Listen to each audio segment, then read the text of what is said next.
All right, so we are back for week 2 of the fall semester, classroom English. Um, so you've all seen the course outline, you've seen the grading, simpler this semester. We're going straight into one of our 5 topics today, which is how we learn. So learning styles, learning types, a little bit on technology, the main source of our current digital courses, so that's important. And every week for the next 4 weeks, we will cover a new topic.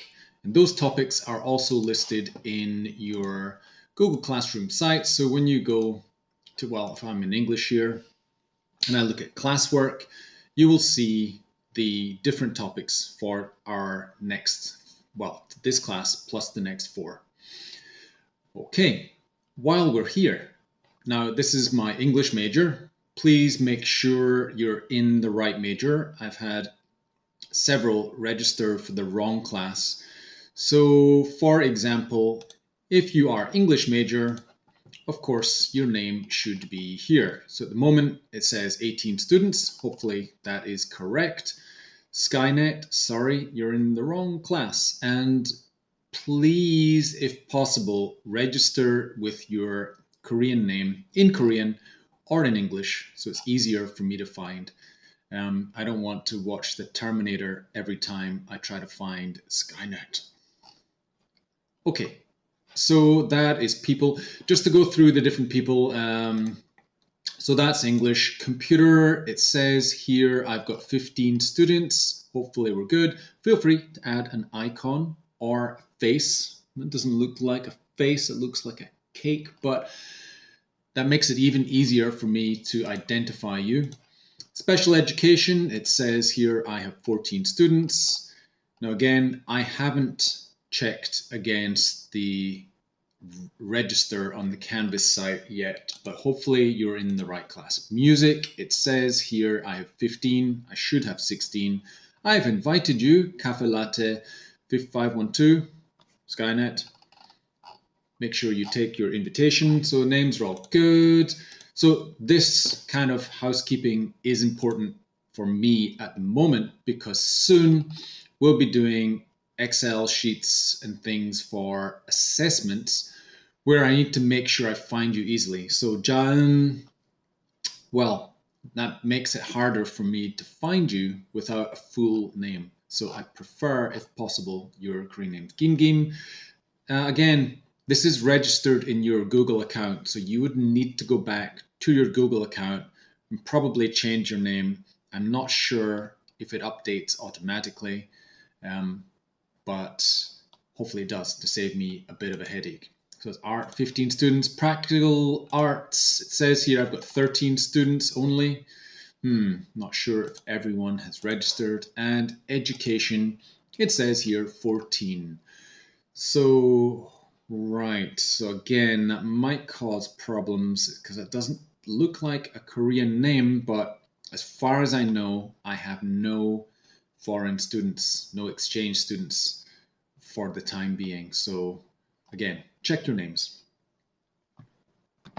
Now, many of you are familiar with Google, but many are not.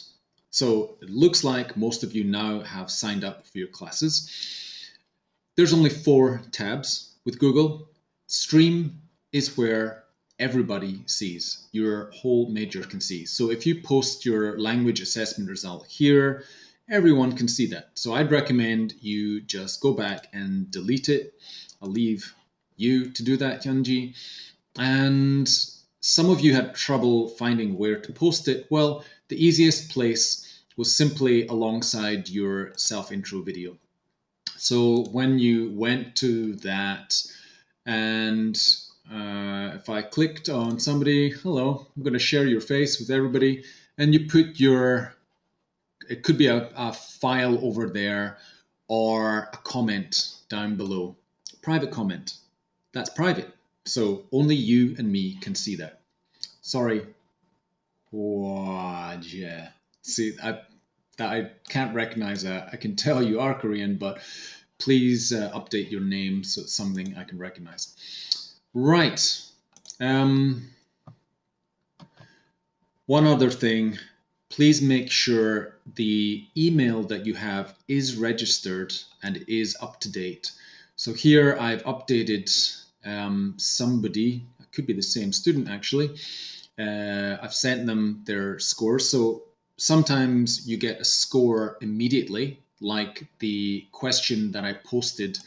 Where was it? This one. And so for me, I can either set to release scores manually. So that means from assessment starting this week, I will wait until everyone has taken the quiz and submitted their result before releasing the scores. That way, you're not helping others and things. Everyone gets a fair chance to be self-assessed. This one, it was assessed and immediate release of score because I've given 2 points because I want everyone to pay attention and take part in the Google site, Google Classroom site. So of course, you will get updates immediately to your email address. Again, make sure the registered email address is correct. And so there, for example, I don't see your names. All I have is the email address. So if it's wrong or you're not checking it, then you can't see the results. So that quiz, it was just a quick question. One of the things, the feedback that you gave me was you'd like it to be more interactive. Of course, it's terribly distanced. We're all socially distanced. Teachers cannot meet students. Students cannot meet students. So I posed the question, could we use Google Meet? 59% said, nope, no thank you, I've got enough work to do. Okay, I tried. But promisingly, 28% said yes, but only when our class chooses to. Now, class is good. So that means if you, presumably your major has a Kakao group, Kakao Talk group, so you're sharing information or thoughts or ideas with your major. When there's a problem, so for example, last week, some of you didn't know where to post that score.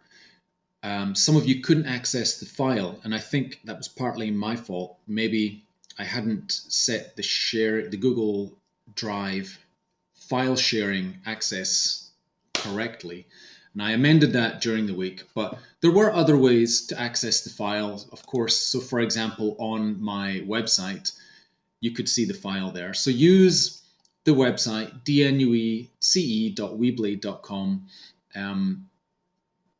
It's not the main site, Google is, but I post files that are important and everyone can access without accessing my Google Drive account. So in that case, Kakao Group would have been good because obviously I had, 30, 40 people requesting access, which could have easily been fixed with a quick question. So yeah, quick, if you want to meet online, you've probably seen my schedule. Again, when you go to the website, you click on Contact, Find Me. It will open or download a file which shows my current schedule. It's printable format in this one, so you can see that I only have classes Tuesday, Wednesday, and Thursday. Where's my Zoom? Zoom. Okay, so that means Monday and Friday I have no class. I could be available for a Google Meet. Of course, we could do it during your regular class time as well. Monday, at the moment, I'm usually making the videos because the first 7 weeks I will be receiving, or I'm generous enough to receive your homework by Sunday. I know from experience that most students wait till the weekend. Maybe you've got a lot of work in other classes, so the weekend is the time that you do your work. So that is okay for the first 6 or 7 weeks. Unfortunately, when we start the micro lessons, assuming we're still digital, you will have to submit homework by Friday because I need the results of your assessments and your uploads to be able to make the new video for the following week. So at the moment, I'll allow you to do homework until Sunday night. So then I can check over it Monday morning and make the next week's videos on Monday. So that means most videos will not be available till at least 5 p.m. on Monday. I will make the videos available for 2 to 3 days. Please check your schedule. So for example, if your class is on Tuesday, like English and computers, I will probably make it available Tuesday and Wednesday. If you're lucky, I might also give you Thursday. If you're a Wednesday class, you'll get to see your video Wednesday, Thursday. If you're Thursday, practical arts, education, you'll get to see your video Thursday and Friday. So those are the only times you can access and watch your LMS videos. As before, just a second reminder, if you are watching on YouTube, which many of you have commended, you're happy I'm providing them on YouTube because I have auto-generated subtitles. Make sure you also watch on Canvas, because if you don't, you won't be shown as attending the class, which is not good. I cannot add subtitles to the Canvas videos. I've tried various applications, but they don't have the accuracy of YouTube. The auto-generated subtitles in YouTube are good. The other ones I've tried were rubbish, so that's not good for an English teacher. Okay, now I also asked you to take the language assessment. And I quickly realized later, not so quick actually, that my English class on Monday and my special education and music class were all my freshman students. And I've given this test to them before. Now, I think you probably forgot the answers and it was a fresh test. But for the benefit of everyone, and as a quick consolidation review, I'll cover this quickly so you can see what the correct answers were. Now again, this does not affect your classroom English score. It's only so I can see where your English is and not be prejudiced against those whose English isn't so good.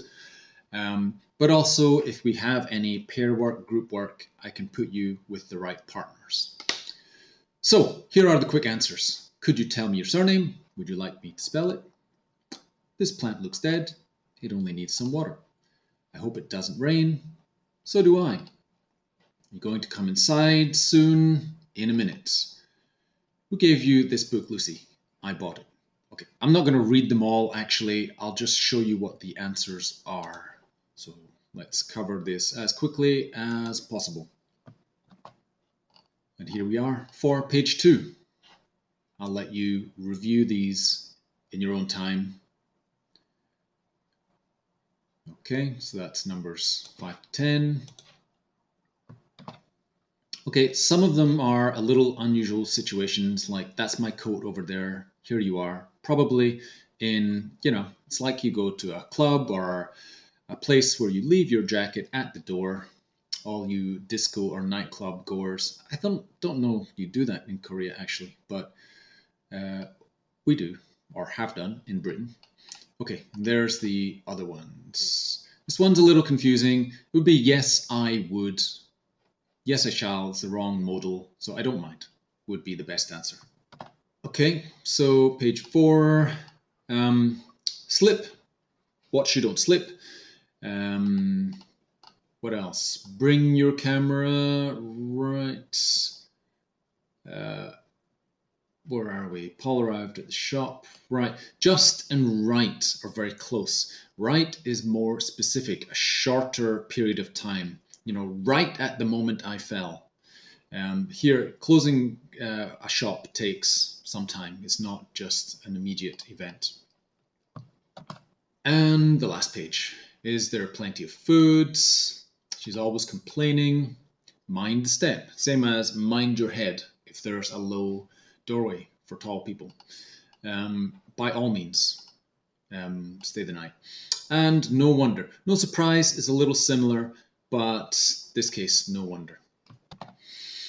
And whoa, good job. Actually, I'll tell you, there was a few that I wasn't too sure about. So if you got over 21, you did really well in that quiz, even if you've done it before.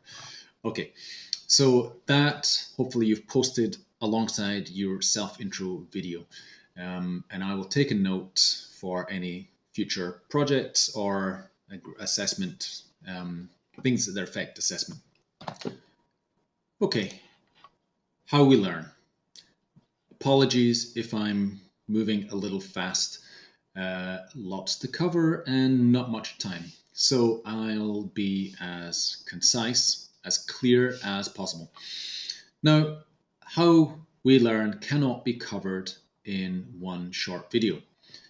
Especially in English, it will be difficult to understand, but I will cover some of the key points. Now, when you go here and you click on, so that's my Weebly site, click on Learning Theories, it'll take you to a quick Google search that I've done, and you'll discover scary infographics like this one. Now, it does say mathematics, but it applies to general learning. If I can download, give me a second.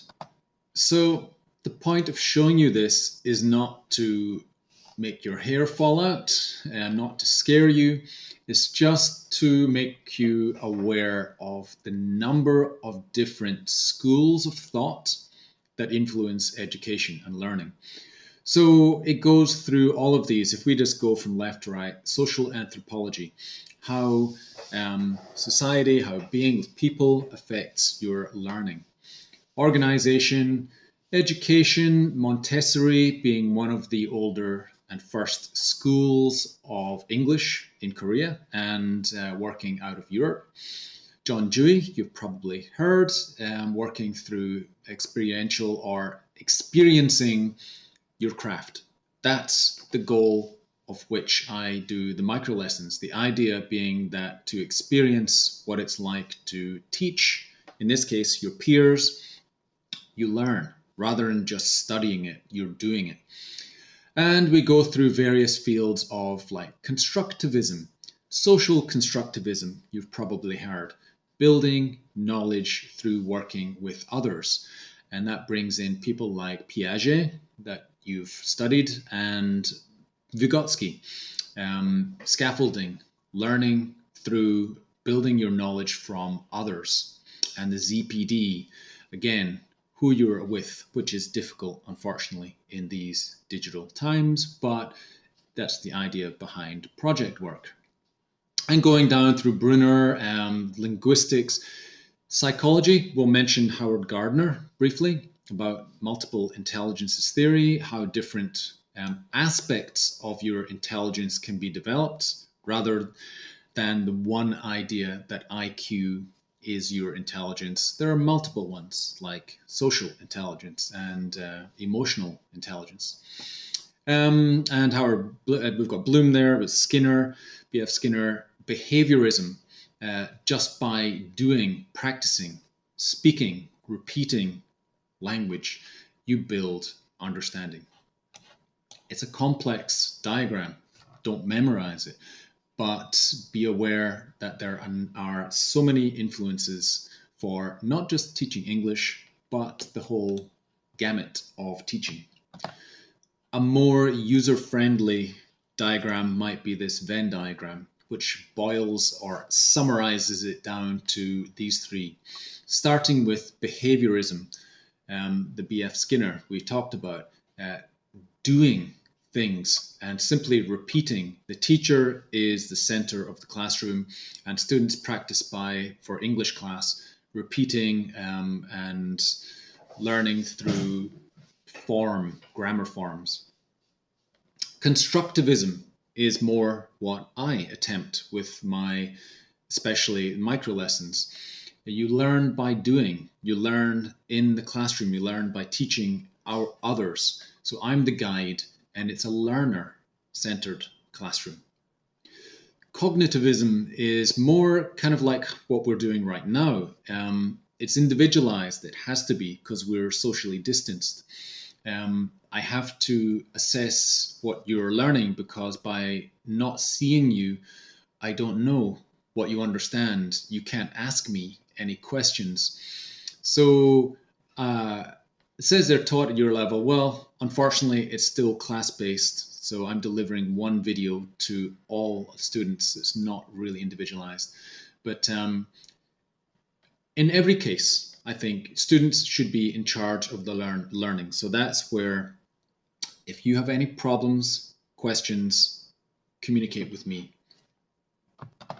Okay, so if you were lucky enough to have my class before, I don't mean you got an F in my previous class, but I mean you took my freshman English course, which the last one I did was, I think it was spring 2019, right? Special Education Music English. Then you'll already be aware of Bloom, Benjamin Bloom. So if you click on Bloom's Taxonomy on our Weebly site, of course, you've probably heard of him in other majors, but it's a good way to build, construct understanding in a classroom of students. So if I click on, let's see, this basic diagram, it starts with the first level of education. Remembering, simply remembering for English words, vocabulary, grammar structures. Understanding what they mean. And that's relative to Korean language. So it's tying between your L1, Korean, and L2, English. Applying the knowledge, being able to use it in speaking and probably writing as well. Analyzing it, being able to break it into groups, evaluating the plus and minus, the pros and cons of different expressions. Like we said, the difference between shall and would. I would like some more ice. I shall have some more ice. They're modals, they function similarly, but also differently. And then creating. Getting creative is the highest level of thinking, of ability, and it's usually beyond most elementary school students, except those who have studied at Ding Ding Dang Children's English, like the one I taught at in 1996. In other words, if you're very good at English. Now, of course, Benjamin Bloom was in his heyday, in his prime, in the 50s, long time ago. Things have changed radically. So if you type in Bloom's digital taxonomy, you'll get a diagram more like this. And it's the same. The bottom of the pyramid that I showed you are lower order thinking skills, or LOTS, L-O-T-S. These are the first ones that you must succeed in before doing the others. In other words, you cannot understand some expression in English before you can remember the words. So in reading, you see them, you're like, oh yeah, I remember what integrate means. It means something like getting together or working together. So you've remembered it first, then you can understand it, etc. You must understand before you apply. You must be able to do these three before you can analyze, etc. So you work your way up. And this is true also of replication, repeating expressions, words. Generally, you cannot remember vocabulary expressions until you've seen them at least 5 times. Research shows that even then, you only probably have about 60% chance of remembering a word. So you need to see them and use them again and again, which is why you should review with your students, why I try to review language, repeat language expressions to help you consolidate or deepen your remembering and understanding of the language. So yeah, then you'll see the digital aspect is adding in these. So remembering is simply putting a bookmark on something like you might do in your toolbar, copying it to another page, highlighting it with a pen, searching, and goes up. So for example, to analyze something, you might use a mind mapping tool, which again, there's many digital tools for this. To evaluate, testing is a key one. Moderator on a board, so it's like a class leader, somebody who checks and gives feedback and helps those who need help. And at the highest level, HOTS, HOTS, higher order thinking skills, you are creating, using the language by blogging, filming, podcasting, directing. And of course, if you want to get more serious, there are other diagrams that show you a lot of the icons related to each level. So again, the lowest level being here, simply Google searching, etc., all the way around to creating using. There's GarageBand, so Apple Music if you're doing a music class, or in our case it might be there's VoiceThread, which presumably is voice notes where students are sharing notes. All right, that brings us to the end of part one. I'm trying to keep it down to the 25 minutes, and that will save stressful extra video time for you. Okay,